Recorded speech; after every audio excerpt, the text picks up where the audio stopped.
नमस्कार दोस्तों, स्वागत है आप सभियों का राइट डायरेक्शन एकेडमी के चैनल पे। आज का हमारा जो टॉपिक है वो है इंट्रोडक्शन टू क्रिमिनल लॉ। ये एक बहुत ही शॉर्ट बट बहुत ही इंपॉर्टेंट वीडियो होने वाला है, प्लीज इसकी तरफ ध्यान देना।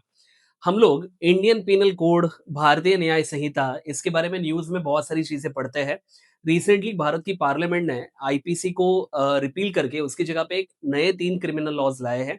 लेकिन उसके पहले ये क्रिमिनल लॉज़ लाने की ज़रूरत ही क्यों पड़ी, उसका बैकग्राउंड बहुतों को नहीं पता होता है। तो हम लोग एकदम स्क्रैच से स्टार्ट करेंगे, क्रिमिनल लॉ ये कैसे इसकी शुरुआत भारत में हुई। चलिए देखते हैं। गाइस, सबसे पहले पुराने ज़माने में ये जो पूरी क्रिमिनल जस्टिस सिस्टम है, जिसमें पुलिस प्रशासन, लॉयर्स, जजेस, ये सब कोई भी सिस्टम उस ज़माने में एग्ज़िस्ट नहीं करती थी। सो बेसिकली जो जस्टिस था, मतलब न्याय जो करना है, वो आपका पर्सनल रिस्पॉन्सिबिलिटी हुआ करता था। जैसे फॉर एग्ज़ाम्पल कि आज की तारीख में अगर किसी को जॉब ढूँढनी है, तो वो आपकी खुद की ज़िम्मेदारी है। या अगर कोई एग्ज़ाम्स आपको क्लियर करने हैं, तो उसके लिए पढ़ना, उसके लिए मेहनत करना ये आपकी खुद की ज़िम्मेदारी है, उसमें गवर्नमेंट आपको कोई हेल्प नहीं करेगी। सिमिलरली उस ज़माने में अगर आपके लाइफ़ या लिबर्टी को कोई खतरा होता है, आपकी प्रॉपर्टी लूटी जाती है, तो उसमें सरकार का कोई लेना-देना नहीं था। उसके लिए जो भी करना है सही-गलत, वो करने की ज़िम्मेदारी आपकी थी। मतलब क्या है कि जस्टिस को सही करना या जस्टिस को मिलवाना, ये आपका पर्सनल अफ़ेयर था, ये आपकी खुद की ज़िम्मेदारी थी। नाउ स्टोन एज के ज़माने से लेके रिसेंटली, मतलब एंशिएंट मेडिवल इंडिया तक ये सिचुएशन चलती थी। अब ऐसी सिचुएशन में अगर कोई ट्राइब है, मान के चलिए कि ये ट्राइब नंबर ए है और इनकी ट्राइब ने इनके ट्राइब में से बी की ट्राइब में से किसी की जान ले ली, तो फिर अपने साथ जो गलत हुआ है उसको सही करने की ज़िम्मेदारी बी ट्राइब की होगी और उसमें कोई दखल-अंदाज़ी नहीं देगा। लेकिन इससे क्या होता था, इससे एक जो सिस्टम है वो बनी गई, जिसका नाम है an eye for an eye, a tooth for a tooth and a life for a life. मतलब जैसा तुम्हारे ट्राइब ने हमारे साथ बर्ताव किया है, वो सेम बर्ताव हम लोग आपके साथ करेंगे। और इसकी वजह से वायलेंस जो है वो बहुत ज़्यादा बढ़ता था। उस सोसाइटी में रहना ये एक बहुत ही पेनफुल एक्सपीरियंस रहता था। वहाँ पे हमेशा डर का माहौल रहता था। आज भी साउथ अफ्रीका की कुछ-कुछ ऐसे ट्राइब्स हैं, जो कि अगर उनके ट्राइब के साथ कुछ गलत होता है, तो वो काठी या फिर भाला लेके खुद चले जाते हैं, उनके साथ जो गलत हुआ है, उसको सही करने के लिए। ये बात 2025 की मैं कर रहा हूँ, तो पृथ्वी पे अभी भी कुछ-कुछ ऐसे ट्राइब्स हैं, जिनके यहाँ पे क्रिमिनल जस्टिस सिस्टम लगभग एब्सेंट है। अब जब ये सिचुएशन चल रही थी, तब समाज में जो लोग थिंकर हैं, जो लोग थोड़ा-सा सोचते हैं, तो उन्होंने ये चीज़ को ऑब्ज़र्व किया कि ये जो फिलॉसफी है, एन आई फॉर एन आई और लाइफ फॉर लाइफ और अ टूथ फॉर अ टूथ, तो इसकी वजह से समाज का नुकसान हो रहा है। और जो ट्राइब्स है वो ये एक तरीके की अनस्टॉपेबल चेन ऑफ वायलेंस में खींची जा रही है। इसके लिए उन्होंने समाज का प्रबोधन किया, उनको कन्विंस किया कि भैया इस तरीके से अगर हम लोग हमारे क्राइम का बदला खुद ही लेते रहेंगे, तो फिर ये जो है क्राइम की चेन है वो जनरेशन तक फैलती हुई रहेगी। तो उससे बेटर ये है कि अगर तुम्हारे साथ कुछ गलत होता है, तो तुम खून का बदला खून से मत लेना। तुम ये जो मैटर है, ये किंग्स के पास लेके जाना। और जो राजा है, किंग है, बादशाह है, शहंशाह है, नवाब है, जो भी उसका नाम है, वो अथॉरिटी डिसाइड करेगी कि कौन सही है, कौन गलत है और अकॉर्डिंगली पनिशमेंट देगी। इससे क्या होगा, अननेसेसरी खून-खराबा खत्म हो जाएगा और इससे तुम्हारे साथ अगर कुछ गलत होता है, तो उसको सही करने की ज़िम्मेदारी तुम्हारे कंधों से निकाल के वो किंग के कंधे के ऊपर डाली गई।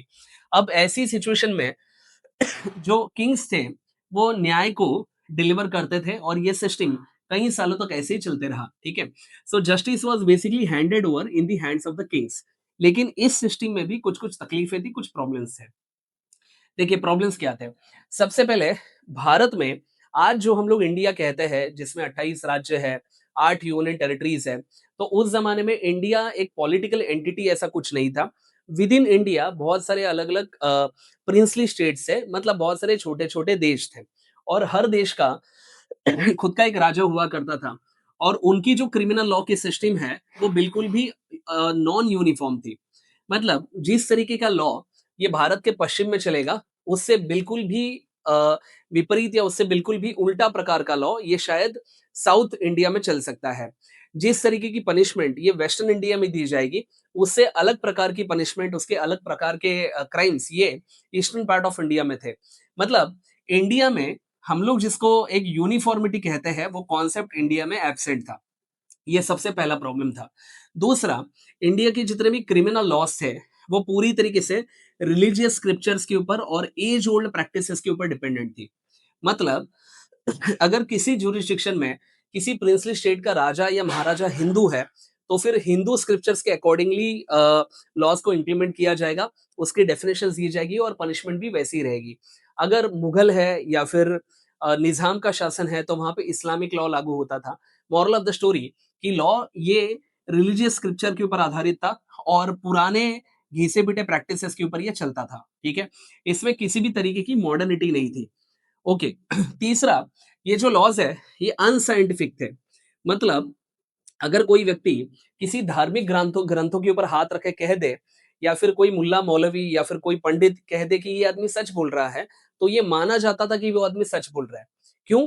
क्योंकि बेसिकली ये जो लॉज थे वो अनसाइंटिफिक थे। अब ये लॉज साइंटिफिक थे मतलब क्या? कि ये वेग थे। इसका एक का एक सिंगल मीनिंग निकालना मुश्किल था। अनसर्टेन थे। इसका एक टाइम पे इंटरप्रिटेशन कुछ निकलता था, दूसरे टाइम पे कुछ अलग निकलता था और इसमें जो एविडेंसेस पेश किए जाते थे, ये बिल्कुल भी वीक प्रकार के एविडेंसेस रहते थे।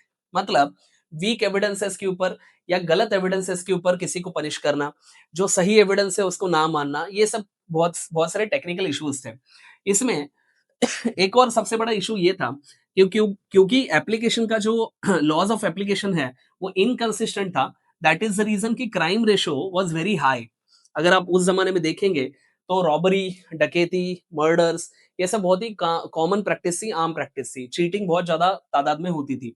तो due to the inconsistent application of laws, the crime ratio was very high. And Bharat में रूल ऑफ लॉ नाम का कोई कॉन्सेप्ट नहीं था। बेसिकली कॉन्सेप्ट था rule of man and women. मतलब जिस किसी इलाके में कोई राजा या फिर कोई क्वीन है जो ताकतवर है तो उसका राज चलेगा, बट कानून का राज नहीं चलेगा। तो किंग्स के द्वारा जो जस्टिस दिया जाता था उसमें भी कुछ तकलीफें थी, कुछ प्रॉब्लम्स थे। अब आप देखना कि भारत में प्रिंसली स्टेट्स का ये मैप दिया गया है। तो यहाँ पे जितना भी एरिया कलरफुल आपको दिख रहा है ये सब प्रिंसली स्टेट्स है। Starting from Jammu and Kashmir से लेके यहाँ पे त्रावणकोर तक इतने सारे प्रिंसली स्टेट थे। इसका मतलब क्या है? हर प्रिंसली स्टेट का अपना खुद का लॉ रहेगा, उनके खुद के रूल्स ऑफ एविडेंसेस रहेंगे, उनकी डेफिनेशंस अलग रहेंगी और पनिशमेंट्स भी अलग रहेंगे। अब इतने बड़े देश को अलग-अलग लॉ से चलाना ये इम्प्रैक्टिकल है, इनएफिशिएंट है और इनकन्वीनिएंट था। एंड दैट इज़ रीज़न कि ब्रिटिशों ने डिसाइड किया कि भैया हमने इसको यूनिफ़ॉर्म तरीके से लाना चाहिए, ठीक है? अब ये यूनिफ़ॉर्म तरीके से लाने के लिए बेसिकली उन्होंने एक बंदा ढूंढा जिसका नाम है लॉर्ड थॉमस बेबिंगटन मैक्यूले। तो इसको लॉ कमीशन का चेयरमैन बनाया गया। भारत में एक बॉडी है जिसका नाम है लॉ कमीशन ऑफ इंडिया। ये 1834 के जमाने में ये बॉडी बनी है और इसके ये पहले चेयरमैन थे और उनको ये बोला गया कि भारत को एक यूनिफॉर्म लॉ से हमें बांधना है, तो प्लीज आप कुछ ऐसे तरीके का डॉक्यूमेंट बना के देना जिसके बेसिस पे हम लोग इसको इंडिया में लागू कर सकेंगे। अब ये जो थॉमस लॉर्ड बैबिंगटन मैक्यूले है, he was a very intelligent guy. इन्होंने एक रिपोर्ट बनाया, उस रिपोर्ट का नाम है the report on Indian penal code. Please wait for a moment. Yes, इस रिपोर्ट का नाम है the report on the Indian penal code. और उसके तहत उन्होंने भारत में कैसे यूनिफॉर्म लॉ लाया जा सकता है उसका एक पूरा ड्राफ्ट बनाया। ये ड्राफ्ट 1834 में ही रेडी था, लेकिन भारत सरकार ने, मतलब उस जमाने की ब्रिटिश गवर्नमेंट ने, इसको कोई सीरियसली नहीं लिया। इसको सीरियसली कब लिया गया? बाद में, जब रिवॉल्ट ऑफ 1857 हुआ और ब्रिटिशों को पॉलिटिकली एक झटका लगा और पहली बार उनको ये एहसास हुआ कि अगर हमारे खिलाफ रिवॉल्ट सक्सेसफुल हो जाता तो शायद भारत की सत्ता की चाबी हमारे हाथ से जा सकती है। इसके लिए उस जमाने की जो क्वीन है इंग्लैंड की, उन्होंने एक प्रोक्लेमेशन निकाला। मतलब एक आदेश निकाला और उस आदेश के तहत कुछ इंपॉर्टेंट चेंजेस किए गए, ठीक है? अब सबसे पहले आदेश ये था कि अ, उन्होंने एक कानून लाया जिसका नाम है the act for the good government of India 1858 में। दूसरी चीज, उन्होंने हर प्रिंसली स्टेट को ये प्रॉमिस दिया कि उनकी जमीन वो लोग अभी नहीं छीनेंगे। और तीसरा कि इसके आगे जितने भी भारत के नागरिक हैं वो ऑटोमेटिकली ब्रिटिश सब्जेक्ट हो जाएंगे और फिर उस उनको ब्रिटिश सब्जेक्ट को रूल ऑफ लॉ के अंतर्गत लाने के लिए वो लोग कुछ कुछ लॉज लाएंगे। इसी के तहत ईस्ट इंडिया कंपनी को रिटायर किया गया और उसकी जगह पे भारत के ऊपर ब्रिटिश क्राउन की जो सत्ता है वो एस्टेब्लिश की गई। Now government of India act आने के बाद बेसिकली क्वींस प्रोक्लेमेशन ये चीज होती है और इसमें द ब्रिटिशर्स कुछ प्रोमिसेस देते हैं, the British will not be acquiring any more territory in India, ये प्रॉमिस नंबर 1 है। दूसरा, the princely nations of India shall acknowledge the supremacy of the British crown and will be regarded as the components of single entity. ठीक है। Native American जो है उनको religious freedom रहेगा, ठीक है, ये हमारे लिए जरूरी नहीं है। And most important, all Indians are entitled to equal and unbiased legal protection. अब अगर ये देना है तो उसके लिए लॉ लगेगा, और उस लॉ का नाम है इंडियन पीनल कोड। इसके लिए आप देखना कि इंडियन एक्सप्रेस का एक आर्टिकल आया था, how the Indian penal code came into existence under British colonial rule.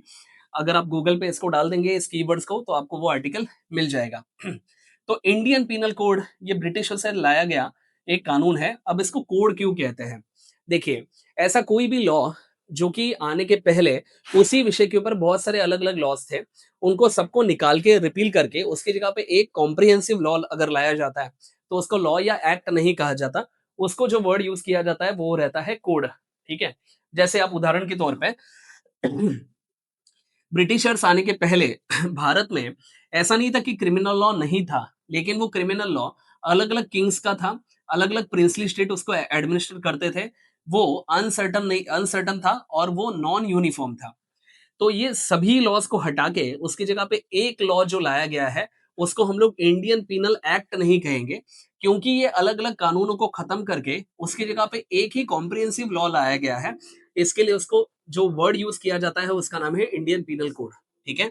मतलब इंडियन पीनल कोड का जो ड्राफ्ट है, वो 1834 में ही बना था, लेकिन ब्रिटिश पार्लियामेंट ने उसको 1860 में इनैक्ट किया गया, ठीक है? लेकिन एक्चुअली इंडियन पीनल कोड ये फोर्स में कब आया? इसके 2 साल के बाद, मतलब 1862 में। क्योंकि आप देखना कि उस ज़माने में कोई इलेक्ट्रॉनिक इक्विपमेंट नहीं थे या फिर कोई फैसिलिटी नहीं थी कि किसी लॉ को वो पूरे देश भर में तुरंत पहुँचा सके। तो अलग-अलग जो पुलिस स्टेशन है, जजेस है या जो लॉयर्स है, उनको वो लॉ समझने के लिए 2 साल का टाइम दिया गया, और उसकी जो एक्चुअली अमल है या फिर एक्चुअली जो उसका एग्ज़ीक्यूशन है, उसको किया गया 1862 से। So this is all for Indian penal code. I hope ये वीडियो आपको अच्छा लगा होगा। Thank you very much for your time. धन्यवाद।